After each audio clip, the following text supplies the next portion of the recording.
If we were to simply assume that there is intelligence at the center of everything, existence herself is intelligence, she herself is alive, she herself is conscious, because the moment you accept intelligence, invariably you have to accept consciousness.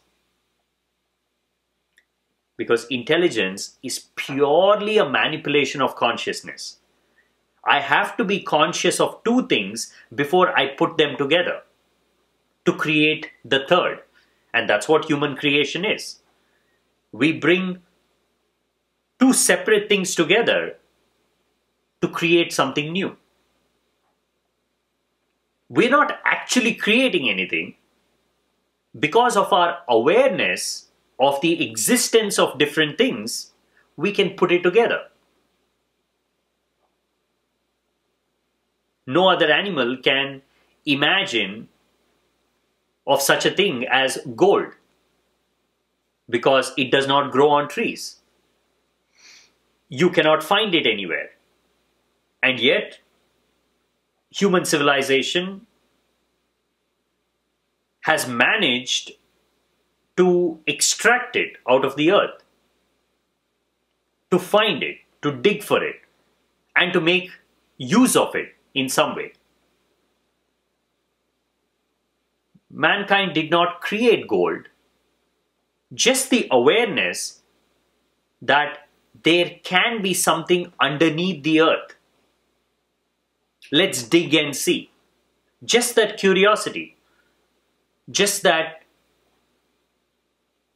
additional awareness of something beyond what I can see.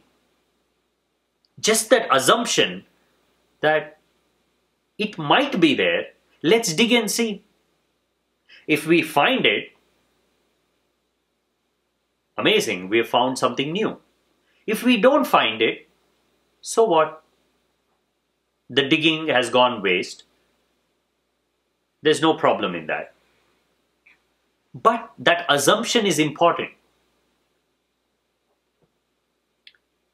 You have to assume that there might be something there. If you investigate, if you dig deeper, if you search long enough, you might find it. The entire human civilization is based on that assumption.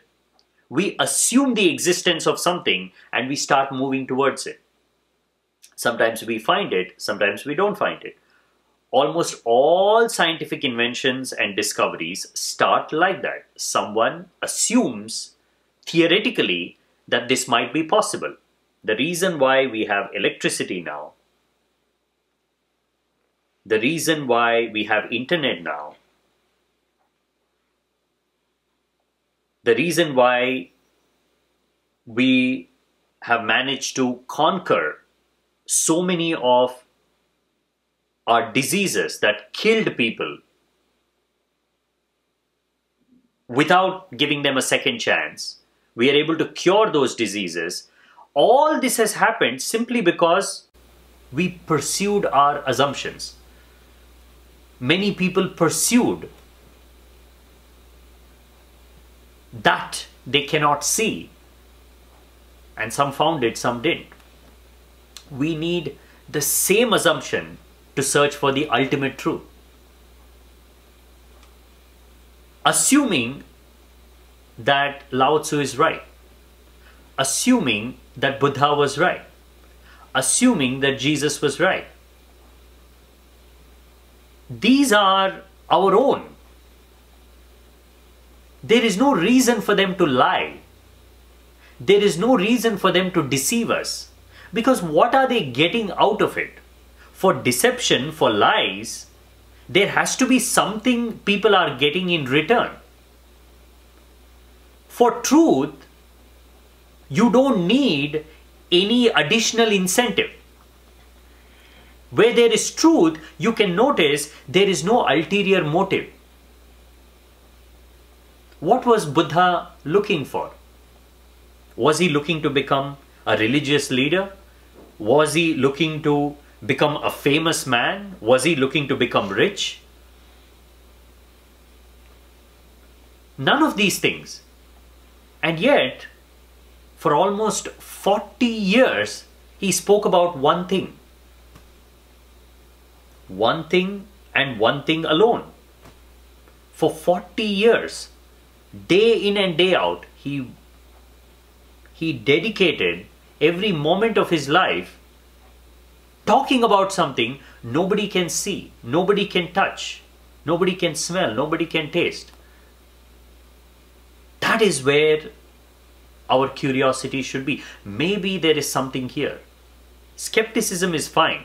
It's useful in certain places, but not when you're in the vicinity of truth.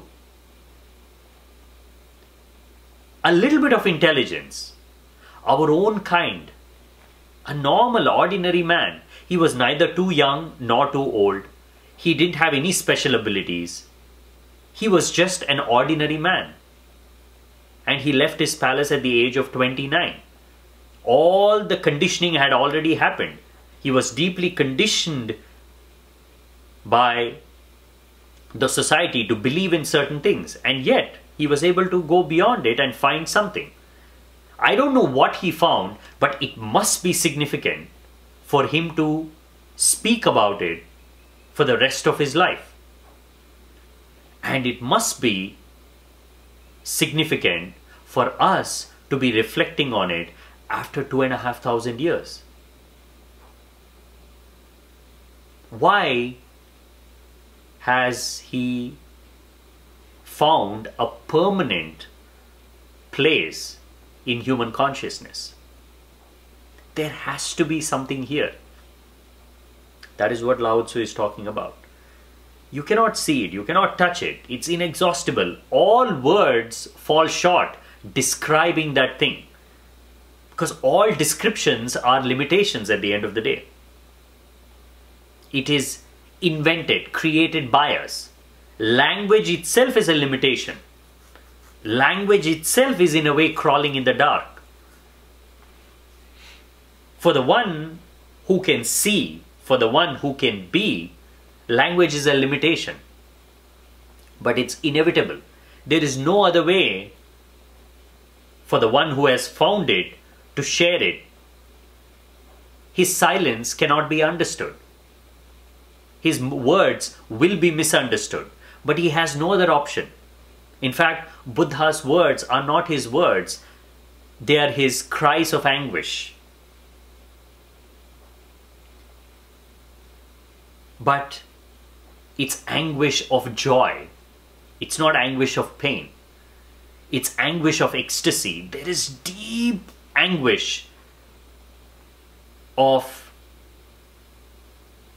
that inability to share what he has experienced.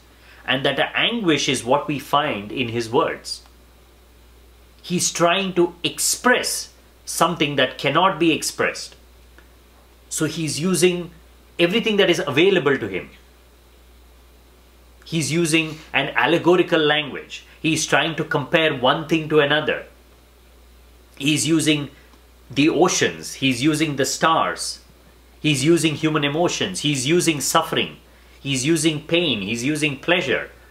He's using all the words man has created to describe his worldly experiences to point him to something beyond. That is where we get mystical words. That is where we get poetry. That is where we get what we recognize as scriptures that point to a truth beyond what we can see and experience. Starting with a simple assumption, it might be there. Let me start digging. These people are telling me that it's the greatest thing that I can find. They are telling me that there is no wealth bigger than that. It is inexhaustible. And they say I can use it however I want. And it is also part of me. When I find it, I find a part of myself. This is too much for me not to search. If I were to tell you, I just heard a rumor that your house is built on a hidden treasure. It is possible. I don't know if it's true, but from somewhere I've gotten the information that your house was built on a buried treasure. What would you do? Would you say, fine, so what? I don't care about the treasure. Why do I need the treasure? It's right there. I've heard it's not even too deep. You just have to dig a little bit. Okay, what kind of treasure is this? It's the most valuable treasure you will ever find. They say your gold and silver and diamonds are nothing compared to the value of this treasure. And there's so much of it that you would not even know what to do with it. And once you dig it and find it, it is your own. Nobody can take it away from you. Nobody can steal it from you. It belongs to you. If you have any intelligence, every day you would be digging a little bit. You would at least designate one corner somewhere in your bathroom or in your kitchen or somewhere, and you say, okay, I don't want people to see that I'm digging, because if I don't find it, I will look like a fool, but let me do it in secret. Let me see if I can at least get some indication that it is there, some signs that it is there. And I don't have to tell anybody. I can just dig in secret.